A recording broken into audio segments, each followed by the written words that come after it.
Very good morning all. Once more all are welcome to auditing new video classroom.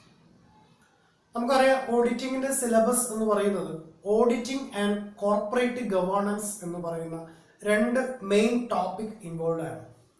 Auditing and corporate governance. അപ്പോൾ നമ്മൾ ഇന്ന് discuss ചെയ്യുന്നത് corporate governance എന്ന് പറഞ്ഞാൽ എന്താണ്, എന്തൊക്കെയാണ് കോർപ്പറേറ്റ് ഗവേണൻസ് എന്ന് പറയുന്ന ചാപ്റ്ററിൽ ഇൻവോൾവ് ആയിട്ടുള്ള ബേസിക് കോമ്പോണന്റ്. എന്താണ് കോർപ്പറേറ്റ് ഗവേണൻസ് എന്ന് പറഞ്ഞാൽ നമുക്കറിയാം, ഒരു കമ്പനിയെ സംബന്ധിച്ചിടത്തോളം ആ കമ്പനിക്ക് ഒരുപാട് ഷെയർ ഹോൾഡേഴ്സ് അല്ലെങ്കിൽ സ്റ്റേക്ക് ഹോൾഡേഴ്സ് ഉണ്ടായിരിക്കും. Shareholders, stakeholders, then customers, then creditors, then society at large. ഇതൊക്കെ ആ കമ്പനിയുമായി ബന്ധപ്പെട്ടിട്ടുള്ളവരാണ്. അപ്പൊ ഇത്തരത്തിലുള്ള ഒരു കമ്പനിയിലെ ഷെയർ ഹോൾഡേഴ്സിന്റെ എണ്ണം മേ ബി അൺലിമിറ്റഡ് ആവാം. അപ്പൊ ഈ പറയുന്ന എല്ലാ ഷെയർ ഹോൾഡർമാർക്കും ഒരു കമ്പനിയുടെ ഡേ ടു ഡേ അഫയേഴ്സ് അല്ലെങ്കിൽ ഡേ ടു ഡേ ആക്ടിവിറ്റീസ് എന്താണെന്നുള്ളത് ചെക്ക് ചെയ്യാൻ വേണ്ടിയുള്ള സാഹചര്യം കിട്ടിക്കൊള്ളണമെന്നില്ല. അപ്പൊ അത്തരത്തിൽ എല്ലാ ഷെയർ ഹോൾഡേഴ്സിനും അതിന്റെ ബെനിഫിറ്റ്, അതുപോലെ കമ്പനീന്റെ ഓൾ ആക്ടിവിറ്റീസിന്റെ ഒരു സമ്മറി എങ്കിലും കിട്ടത്തക്ക രീതിയിൽ അതിന്റെ ഗവേണൻസ് അല്ലെങ്കിൽ അതിന്റെ അഡ്മിനിസ്ട്രേഷൻ നല്ല ഒരു പ്രോപ്പർ വേയിൽ കണ്ടക്ട് ചെയ്തു പോകുന്നതിനാണ് കോർപ്പറേറ്റ് ഗവേണൻസ് ഇംപ്ലിമെന്റ് ചെയ്യുക എന്ന് പറയുന്നത്. നമുക്കറിയാം, ഒരുപാട് കോർപ്പറേറ്റ് സെക്ടേഴ്സ് ഇപ്പോൾ ഗവൺമെന്റിനെ തന്നെ കൺട്രോൾ ചെയ്തു പോകുന്നത് കോർപ്പറേറ്റ് സെക്ടേഴ്സ് ആണ്. മീൻസ് ഒരു ഗവൺമെന്റിനെ ടോട്ടലി പർച്ചേസ് ചെയ്യാനും അല്ലെങ്കിൽ ടേക്ക് ഓവർ ചെയ്യാനുള്ള കപ്പാസിറ്റി, ഫിനാൻഷ്യൽ ബാക്ക്ഗ്രൗണ്ട് കോർപ്പറേറ്റ് സെക്ടേഴ്സിനുണ്ട്. ഇപ്പോൾ കോർപ്പറേറ്റ് സെക്ടേഴ്സ്, ഇപ്പോൾ എക്സാമ്പിൾ പറയുകയാണെങ്കിൽ റെയിൽവേ സെക്ടർ കേന്ദ്ര ഗവൺമെന്റിന്റെ പൂർണ്ണ ഉത്തരവാദിത്വത്തിലുള്ള ഒരു സെക്ടറാണ് റെയിൽവേ അതോറിറ്റി എന്ന് പറയുന്നത്. ഓക്കെ, അപ്പോൾ ഈ റെയിൽവേ അതോറിറ്റി പ്രൈവറ്റൈസേഷൻ കൊണ്ടുവരുന്നു.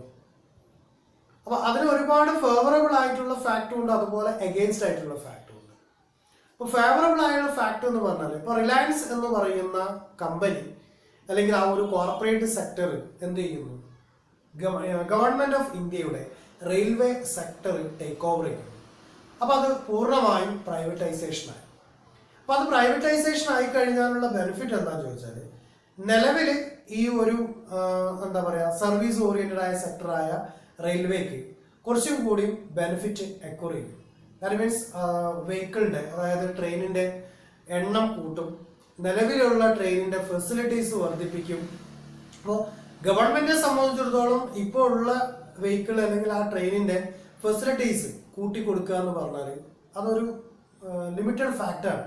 കാരണം ഗവൺമെന്റിന് ആ ഒരു കാര്യം മാത്രം നോക്കിയാൽ പോരാ, ഒരു ജനറൽ പബ്ലിക്കിന് കൊടുക്കാൻ പറ്റാവുന്ന എല്ലാ ഏരിയാസിലും ഗവൺമെന്റ് എന്ത് ചെയ്യണം, ഫോർകാസ്റ്റ് ചെയ്യണം അല്ലെങ്കിൽ ഇംപ്ലിമെന്റ് ചെയ്ത് പോകണം. പക്ഷെ ഈ ഒരു പ്രൈവറ്റൈസേഷൻ ചെയ്യുമ്പോൾ ആ ഒരു പ്രൈവറ്റ് സെക്ടറിന് ഈ ഒരു സെക്ടറിൽ മാത്രം ഫോക്കസ് ചെയ്താൽ മതി. അപ്പൊ അവർ ഇപ്പോൾ എന്ത് ഫെസിലിറ്റി ആണോ ഒരു ട്രെയിനിനകത്തുള്ളത് ആ ഫെസിലിറ്റീന്റെ വോളിയം കൂടും.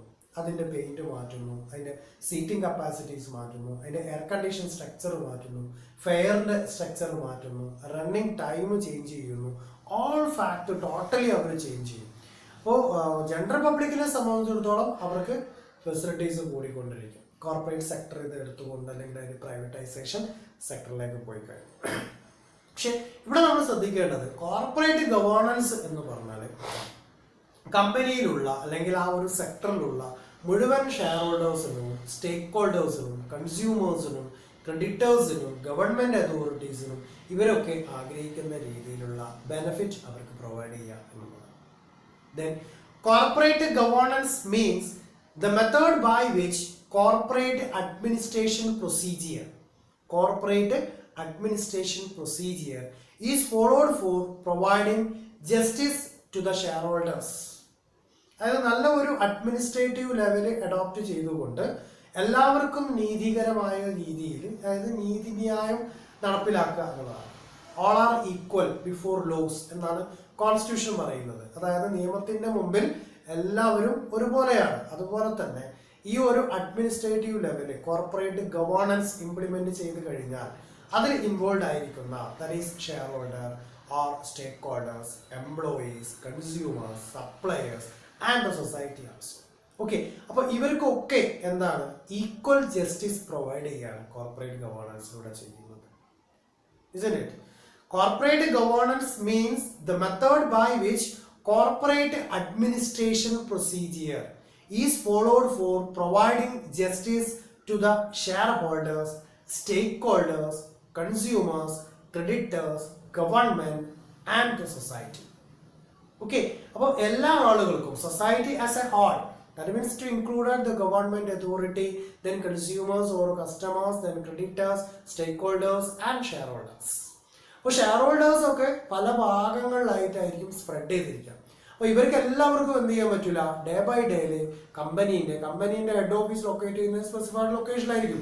അപ്പോൾ എല്ലാ ദിവസവും കമ്പനീസിന്റെ ആക്ടിവിറ്റീസ് എങ്ങനെ ഉണ്ടായി എന്നുള്ളത് 1000 or 1 lakh or 1 crore share ഹോൾഡേഴ്സിന് എന്ത് ചെയ്യാൻ പറ്റില്ല, ചെക്ക് ചെയ്യാൻ വേണ്ടി സാധിക്കില്ല. അതിന് വേണ്ടിയിട്ട് സ്മൂത്ത് ആയിട്ട് അതിന്റെ അഡ്മിനിസ്ട്രേഷൻ ലെവൽ നടത്തിക്കൊണ്ട് പോകുന്നതിനാണ് ഗുഡ് കോർപ്പറേറ്റ് ഗവേണൻസ് അപ്ലൈ ചെയ്യുക എന്ന് പറഞ്ഞത്. Okay, as the shareholder are the real owner of the company, they elect the board of directors of the company to look after the activities of the company. ഇപ്പോൾ കമ്പനീസിന്റെ day by day ഉണ്ടാവുന്ന activities check ചെയ്യാൻ വേണ്ടിയിട്ട് എന്ത് ചെയ്യുന്നുണ്ട്, ഒരു board of ഡയറക്ടേഴ്സിനെ share ഹോൾഡേഴ്സിൽ നിന്നും elect ചെയ്യുന്നുണ്ട്. അവരാണ് എന്ത് ചെയ്യുന്നത്, കമ്പനീന്റെ ഡേ ബൈ ഡേ ഉള്ള ആക്ടിവിറ്റീസ് ഒക്കെ റൺ ചെയ്യും. എന്നിട്ട് എന്ത് ചെയ്യും, net result annual general meeting വിളിക്കുമ്പോൾ എല്ലാ ഷെയർ ഹോൾഡേഴ്സിനും സ്പ്രെഡ് ചെയ്ത് കൊടുക്കുക ചെയ്യുക. Okay, the chief executive officer is the person taking the important decision and the board remains silent and not raise the objections. Okay, അപ്പോൾ അവിടെ ചീഫ് എക്സിക്യൂട്ടീവ് ഓഫീസർ ഉണ്ടാവും, managing directors ഉണ്ടാവും, ഒരുപാട് മാനേജേഴ്സ് ഉണ്ടാവും, ഒരുപാട് ക്ലർക്കുമാരുണ്ടാവും, അതുപോലെ പിയൂൺ ഉണ്ടാവും, ദെൻ വാച്ച്മാൻ, സ്വീപ്പർ, ഇതൊക്കെ എന്താണ്, ആ കമ്പനിയുടെ എംപ്ലോയീസ് ആണ്. അപ്പോൾ ചീഫ് എക്സിക്യൂട്ടീവ് ഒഫീഷ്യൽ എടുക്കുന്ന തീരുമാനം ബോർഡ് ഓഫ് ഡയറക്ടേഴ്സിന് ഫോർവേഡ് ചെയ്യുന്നു. ബോർഡ് ഓഫ് ഡയറക്ടേഴ്സ് അത് ആക്സെപ്റ്റ് ചെയ്ത് കഴിഞ്ഞാൽ ഷെയർ ഹോൾഡേഴ്സിലേക്ക് സ്പ്രെഡ് ചെയ്യുന്നു. ഇവിടെയാണ് ഗുഡ് കോർപ്പറേറ്റ് ഗവേണൻസ്. ഇങ്ങനെ ഒരു സാഹചര്യം, അതായത് എല്ലാ ഷെയർ ഹോൾഡർമാർക്കും കമ്പനിയുടെ മുഴുവൻ കാര്യങ്ങളും എല്ലാ ദിവസവും ചെക്ക് ചെയ്യാൻ പറ്റാത്തതുകൊണ്ട് അതിന് സ്യൂട്ടബിൾ ആയിട്ടുള്ള ഒരു ബോർഡ് ഓഫ് ഡയറക്ടേഴ്സിനെയും ചീഫ് എക്സിക്യൂട്ടീവിനെയും സെലക്ട് ചെയ്യുന്നു. അപ്പോൾ അവരിൽ നിന്ന് കമ്പനീൻ്റെ എല്ലാ ആക്ടിവിറ്റീസും വളരെ കൃത്യമായി റൺ ചെയ്തു പോകും. ഇതിന് ബെനിഫിറ്റ് ആർക്കൊക്കെ കിട്ടുന്നുണ്ട്, റിമൈനിങ് ആയിട്ടുള്ള ഷെയർ ഹോൾഡേഴ്സ്, ദെൻ കമ്പനീൻ്റെ stake holders, creditors, then creditors or suppliers, then consumer or customer, government authority and also the society. Is it clear? Then what is the corporate governance? Okay, during the beginning of 20th century, most of the strategic plan was focused on the functional area such as finance, then marketing and operations. The board of directors is paid for their sitting fee as directors. Board of directors is responsible for every decisions in the organization and answerable to the owners, creditors and government and the public at large. നമുക്കറിയാം, board of directors ആയിട്ട് elect ചെയ്തിട്ടുള്ള ഓരോ ആളുകളും ഓരോ മീറ്റിങ്ങിനും sit ചെയ്യുന്ന സമയത്ത് അവർക്ക് എന്തുണ്ടായിരിക്കും, അതിനുള്ള ഫീസ് കിട്ടിയിരിക്കും. ഓക്കെ, അപ്പോൾ ഈ ബോർഡ് ഓഫ് ഡയറക്ടേഴ്സ് എടുക്കുന്ന തീരുമാനമാണ് കമ്പനിയിൽ ഇംപ്ലിമെന്റ് ചെയ്തു പോകുന്നത്. അപ്പോൾ അവരെടുക്കുന്ന തീരുമാനത്തിന് അവരെന്ത് ചെയ്യണം, ആൻസർ ചെയ്യാൻ തയ്യാറാണ്. ആരോടൊക്കെ, ഗവൺമെൻറ് അതോറിറ്റിയോട്, കൺസ്യൂമേഴ്സിനോട്, ദെൻ ക്രെഡിറ്റേഴ്സിനോട്, ദെൻ റിമൈനിങ് ആയിട്ടുള്ള ഷെയർ ഹോൾഡർ ആരാണോ അവരോട്, ഇങ്ങനെ എല്ലാവരോടും എന്തുണ്ട്, ഇവർക്ക് റെസ്പോൺസിബിലിറ്റി ഉണ്ട്. ഓക്കെ, ഇനി നമുക്ക് ചെക്ക് ചെയ്യാനുള്ളത് ഡെഫിനിഷൻ, കോർപ്പറേറ്റ് ഗവേണൻസിന്റെ ഡെഫിനിഷൻ. കോർപ്പറേറ്റ് ഗവേണൻസ്, കോർപ്പറേറ്റ് ഗവേണൻസിന്റെ ഡെഫിനിഷൻ നോക്കാം. Define corporate governance. എന്താണ് കോർപ്പറേറ്റ് ഗവേണൻസിന്റെ definition? Cadbury committee in 1992, Cadbury committee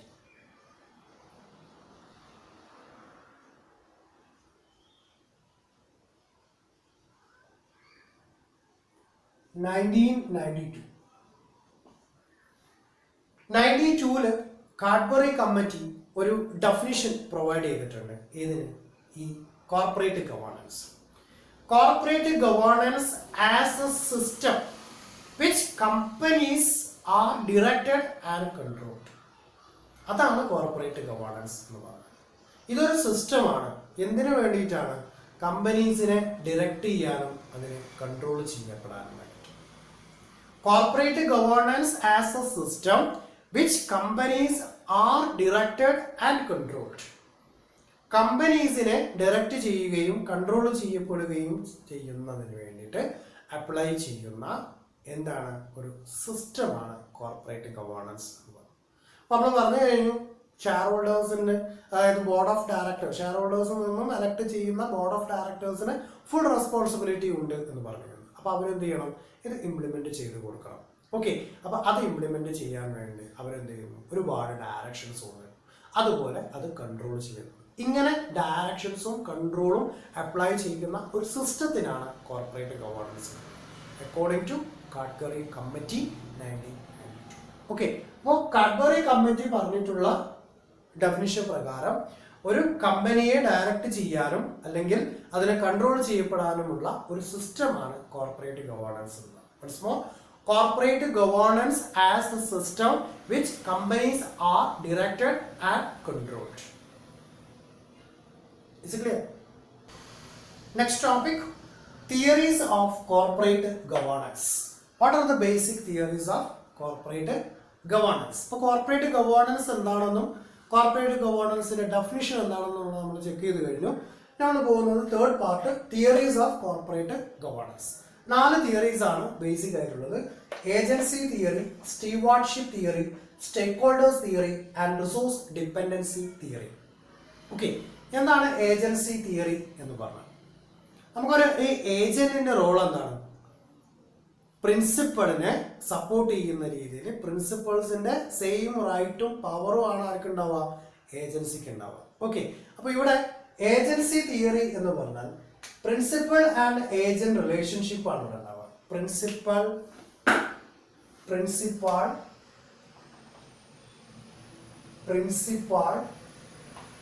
and agent, principal and agent relationship ഉണ്ടാവുക.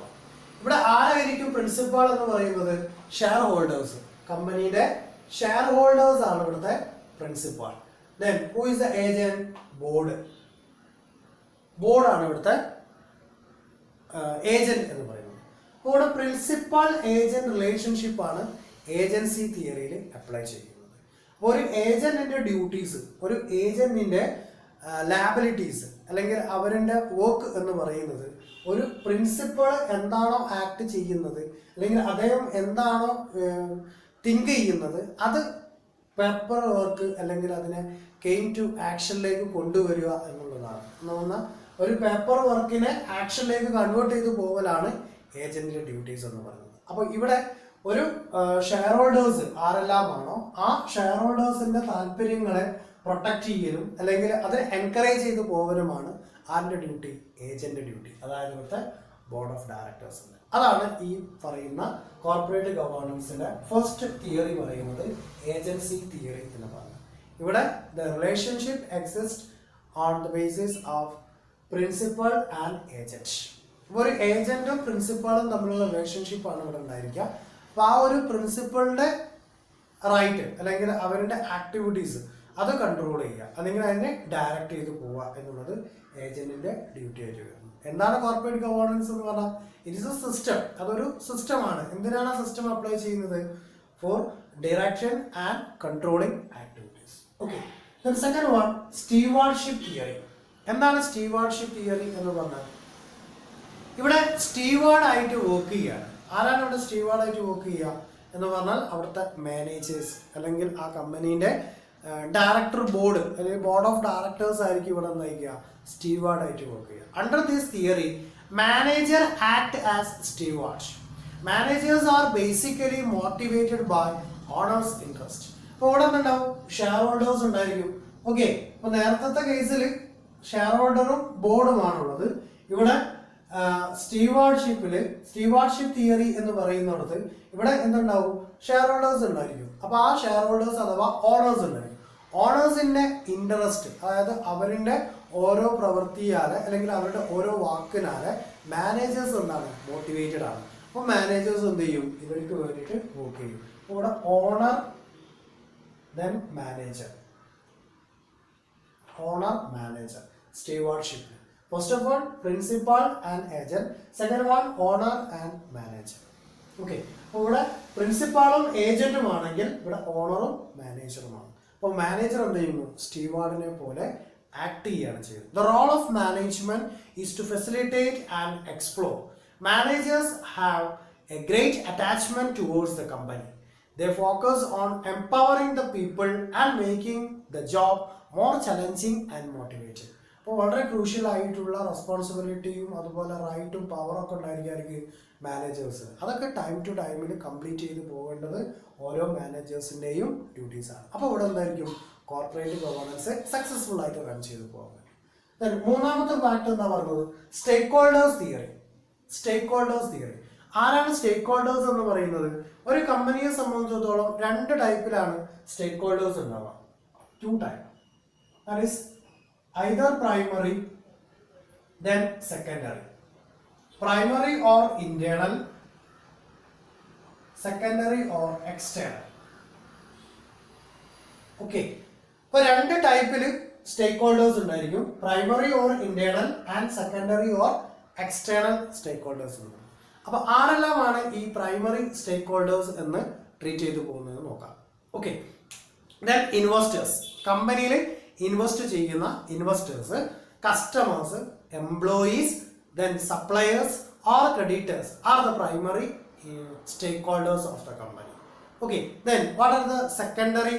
Political parties, government authority, then any group or association, that means the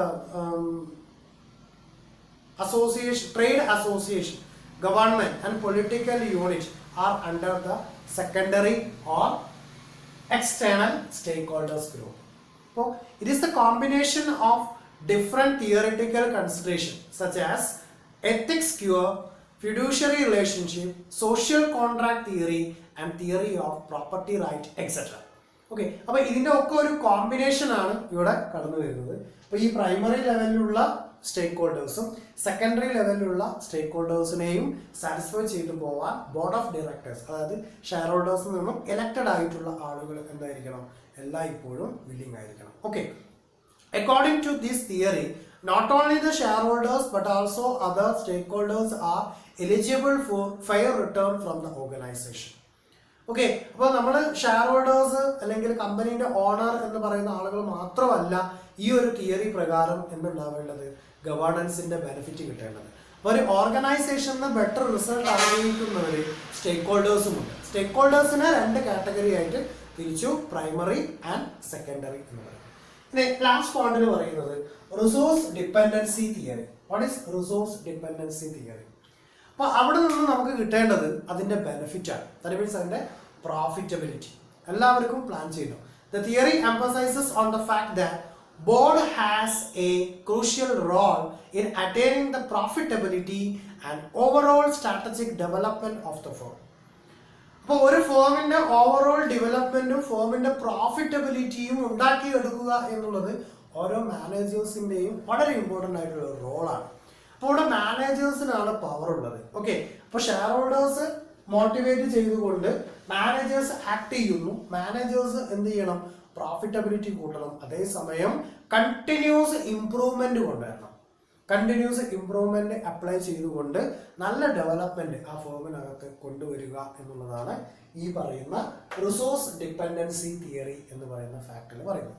then the resourceful director means the person with ample of experience and wide network among the different corporate sectors. അപ്പോൾ നല്ലൊരു good relationship ഓരോ corporate സെക്ടേഴ്സുമായിട്ട് create ചെയ്ത് പോകണം. അതോടൊപ്പം ഇതിൻ്റെ development attach ചെയ്ത് പോകണം and overall പ്രോഫിറ്റബിലിറ്റിയും create ചെയ്യണം. ഓക്കെ, അപ്പോൾ ഇത്രയുമാണ് ഇതിനകത്ത് ഡിസ്കസ് ചെയ്യാനുള്ളത്. അപ്പോൾ നമ്മൾ ഇന്ന് ഈ വീഡിയോയിലൂടെ ഡിസ്കസ് ചെയ്തിട്ടുള്ളത് കോർപ്പറേറ്റ് ഗവേണൻസിന്റെ മീനിങ് എന്താണ്, കോർപ്പറേറ്റ് ഗവേണൻസിന്റെ ഡെഫിനിഷൻ എന്താണ്, അതുപോലെ ബേസിക് ആയിട്ടുള്ള 4 തിയറീസും.